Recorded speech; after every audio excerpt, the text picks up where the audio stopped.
G'day everyone and welcome to my day 22 of my 31 days of Ghoulish Terror reviews,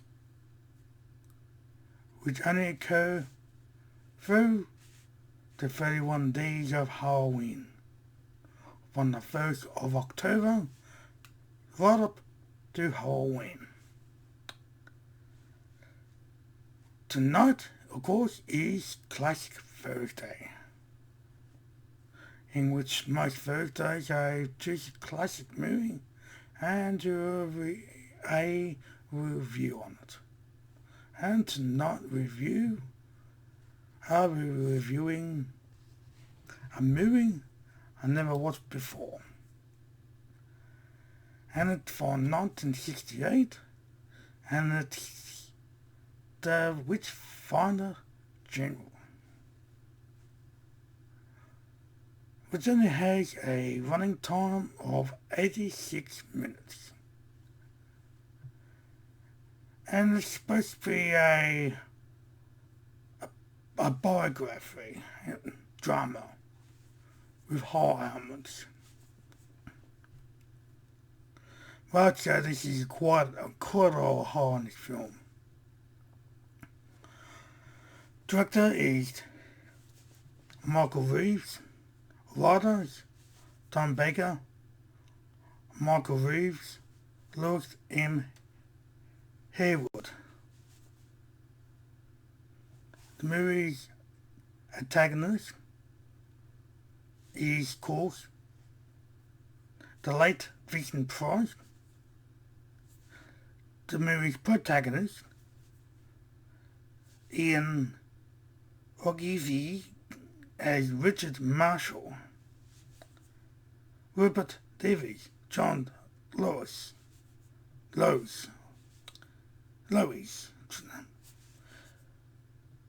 Our movie's main female lead actress, Harry Head as Summer, Robert Russell, John Stone, starring Nicholas Henson, Triple Swallow, Tony Silver as Salter and another movie antagonist, Patrick Wilmark as Cornwell. Most of these casts, seal their scenes in great performance. Plot: a young soldier seeks to put an end to the evils caused by a vicious witch hunter when the later terrorizes his fiancée and kills her uncle. As always, I'll be starting with prose. Okay, what can I say about prose? First of all, start with the movie. Well made, very written, well directed, beautiful setting through England. The movie is nasty, sometimes hard to watch. A lot of cruelty in this movie. Way Matthew Hopkins is, his character and all, as the Witchfinder, eventually the Witchfinder General. He uses, the guy Cornwell to torture them until they snap. If they do snap, he uses some type of technique to see if they're floating in water. If they're floating in water, he realises they're witches, and they're sentenced to death. But who knows if everyone he actually put to death were witches.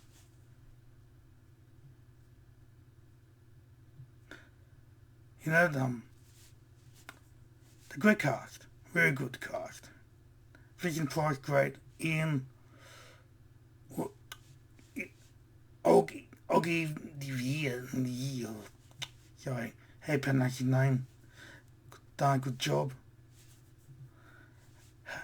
Hailey Hef, Sarah, beautiful woman. You know, she's still a role, just like the other two actors. And I found she did a real good job in this film. The guy who played the other mean bastard, Patrick Wilmark as Cornwell, he did his job well, you know. And his former techniques of torturing people, you know, poking someone with a sharp object, slapping people, you know, putting people in the water to see they float. At the end of the movie, you know, Matthew Hopkins, you know, captures both Richard and Charlotte, thinking they're also witches, and they torture poor souls, what to give information in front, and now they basically have their husband and wife. He was gonna put a cross on her. I mean, you know, one of those things type of thing you put on a kettle, you know, to burn this cross on her to see if she passes out or whatever, to find out if she's a witch that way. Very cruel techniques of torture. I mean, slapping woman, man, it's a little bit hard to watch. Trying to get information. So some of the former techniques of to torture this movie, so people might find yeesh. You know, hanging people, burning someone alive, is the type of deaths in this movie. And the beating of Matthew Hopkins by Richard, you know, it might get a little bit squeamish to see someone get absolutely beaten to death. Because he asked for it. He was just going to kind of go to town to town framing poor people as being witches. Soundtrack, really good in this film. Really hit the mood of the movie. You know, everything about the movie looked old.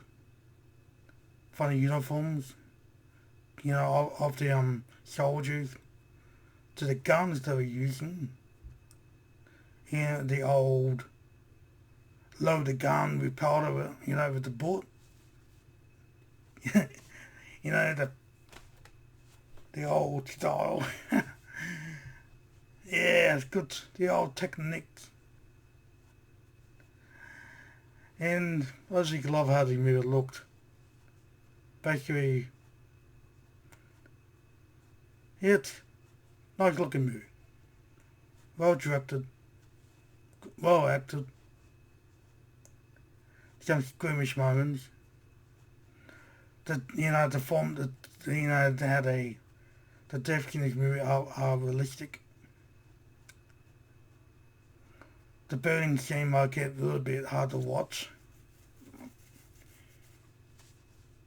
because it's slowly shown.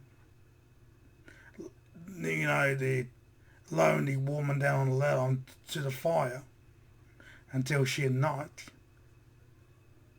Maybe some people might think, oh my God. Cons now. Oh, the blood, that's not looking natural. I think that's the only real thing I can really think in this movie. I can really think that didn't look real. I mean, see some people get shot and the blood that just looks fake. That's not real. Never look like the blood of using, Dawn of the Dead. The colour, it just did not look like real blood.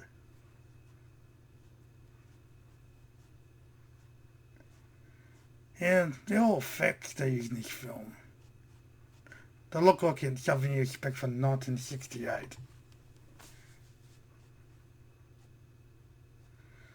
But for that, not much more I can really nitpick. And it takes a little while to get going. So, and, a little while before the Vincent Price character came into the story. About 25 minutes into it. I thought this movie was going to be a little bit more hunting down witches and killing them. Too much drama. Too much conversation. Just modify a little bit. More would have been better. Not much more to say, really. Overall, good movie. Really enjoyed it. And would I recommend it? Would I rewatch it? Well, I did come across this in my local,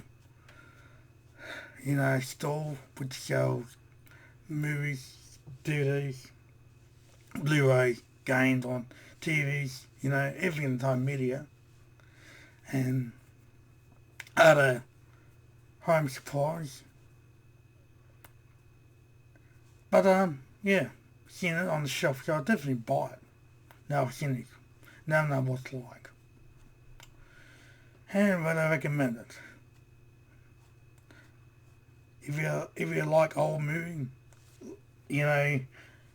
like looking at movies from England, like Fishing Price, you might like this film. Don't expect too much. To my score. Now, what would I give The Witchfinder Gem from 1968? What's fair?